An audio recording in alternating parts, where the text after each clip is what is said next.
On a vu Vénus, on a vu Mars. Il est maintenant temps de s'intéresser au reste du panthéon romain.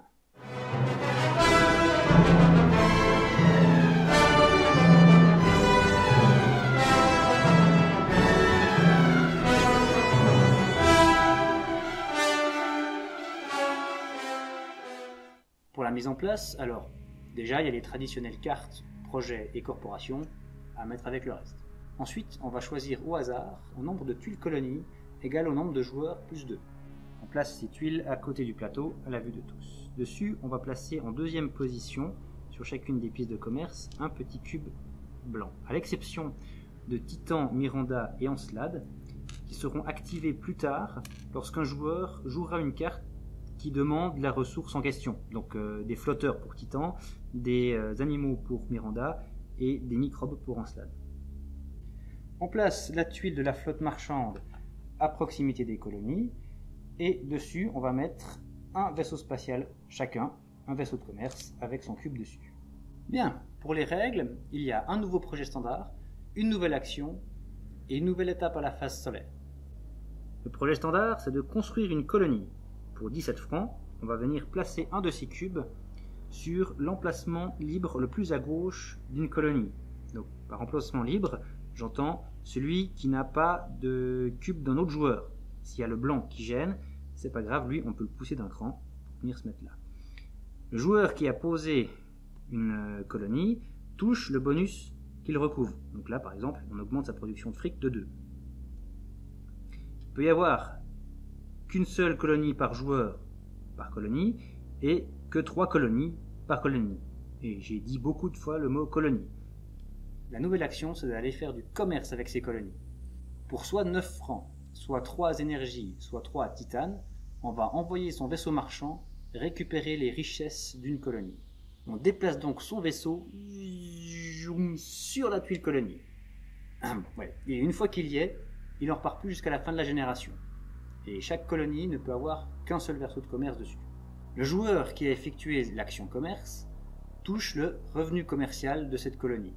Par exemple, ici sur la Lune, c'est X francs, X étant indiqué en dessous de la position du marqueur blanc.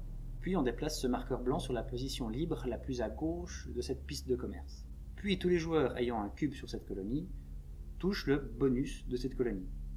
Par exemple ici, 2 francs, y compris éventuellement le joueur qui a commercé, c'est cumulatif. Finalement, l'ajout à la phase solaire, c'est la production des colonies. Donc on commence déjà par les libérer des vaisseaux de commerce, ils reviennent tous sur la tuile de la flotte. Puis ensuite, on déplace tous les cubes blancs des colonies actives d'un cran sur la droite. Bien, voilà. Ça vous dit un petit tour du système solaire ?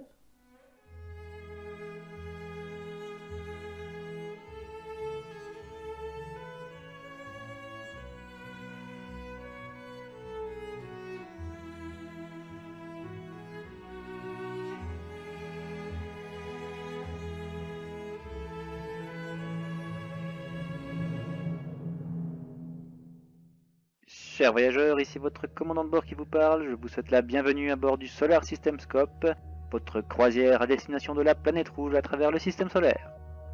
Nous allons faire escale sur divers satellites et planètes naines. Ne vous inquiétez pas pour les temps de trajet, vous serez en hibernation, vous ne vous en rendrez même pas compte.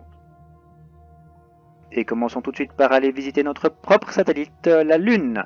Je ne vais pas vous faire un dessin, vous voyez très bien ce que c'est.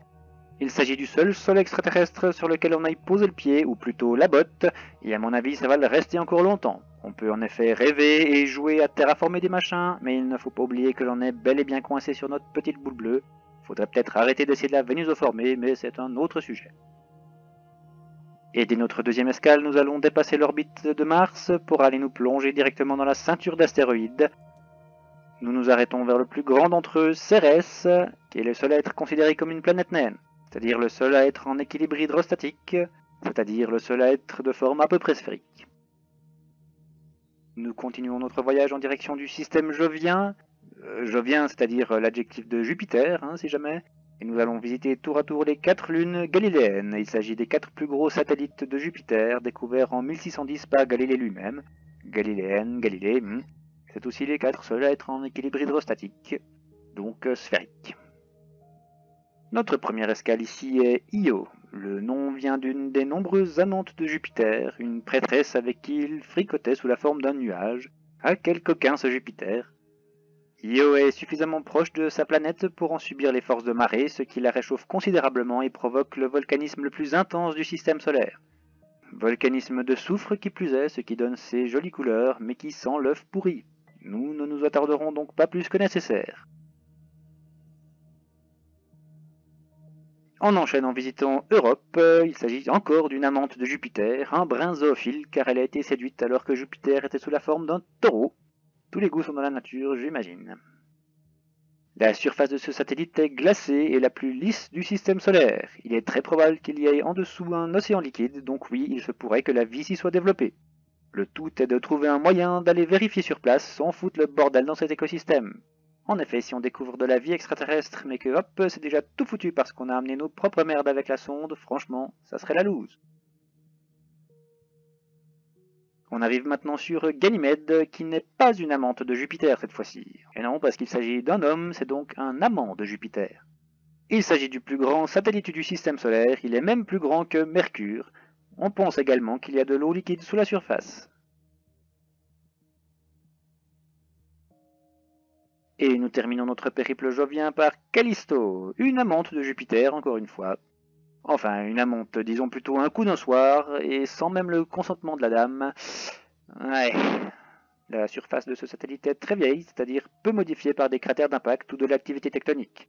Il y a aussi probablement de l'eau liquide en profondeur. On quitte maintenant le roi des dieux pour aller voir son père Saturne.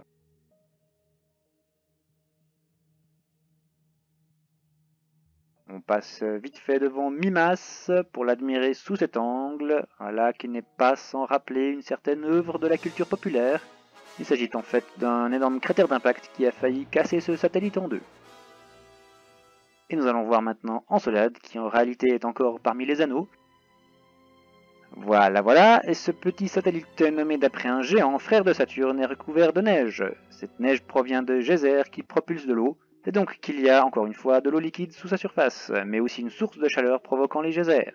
Encore un bon candidat pour la vie extraterrestre. Et nous arrivons maintenant au-dessus de Titan, également nommé d'après un géant. Il s'agit du seul satellite du système solaire avec une atmosphère, et d'une pression relativement équivalente à celle de la Terre, tout du moins si l'on compare à Mars et à Vénus. Le phénomène intéressant ici, c'est qu'il pleut du méthane, ce qui crée des paysages comme des rivières, des plages, des dunes. Il y a aussi des saisons, ce qui ferait presque dire que c'est une petite terre. En beaucoup plus froid cependant, car la température moyenne y est de moins 180 degrés Celsius, n'oubliez donc pas votre bonnet. Et l'on quitte maintenant les géantes gazeuses pour aller rendre visite aux géantes de glace, en commençant par le père de Saturne, Uranus. Nous voyons ici son satellite Miranda, nommé d'après un personnage de Shakespeare, parce que pourquoi pas. Entre les cratères, les forces de marée qui disloquent la croûte de glace d'eau et d'ammoniac, et une ancienne activité tectonique, la surface ici est un vrai bordel. On y trouve des falaises de 10 km de haut pour faire du base jump selle-pied. Et nous arrivons maintenant au dernier satellite de notre périple, il s'agit de Triton autour de son père Neptune, le roi de la mer.